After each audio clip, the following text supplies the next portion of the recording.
ইরানে যে যুদ্ধ চলছে এটা ঐতিহাসিক একটা যুদ্ধ।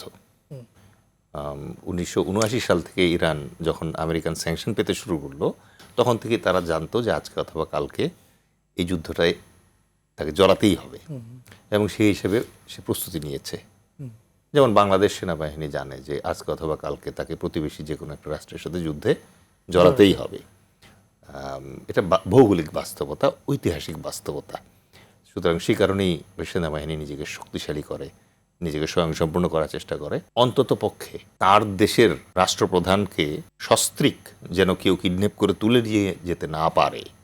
ভেনেজুয়েলার যেরকম ঘটনা ঘটেছে, মাদুরো এবং তার স্ত্রীকে কিডন্যাপ করে আমেরিকা তুলে নিয়ে গেছে, অথবা আয়াতুল্লাহ খমেনির মতো করে তার দেশের রাষ্ট্রপ্রধানকে সার্জিক্যাল স্ট্রাইকের মাধ্যমে এসে কেউ মেরে ফেলতে না পারে, এতটুকু সক্ষমতা অর্জন করা বাংলাদেশের জন্য খুব জরুরি। যেটা বললেন যে ইরান ক্রাইসিস থেকে আমাদের লেসন লার্নগুলো কি, ফার্স্ট লেসন লার্ন সেটা হচ্ছে যে অ্যাটলিস্ট আমার লিডারশিপ লেভেলকে সেফ রাখার মতো ক্যাপাসিটি আমার গেইন করতে হবে।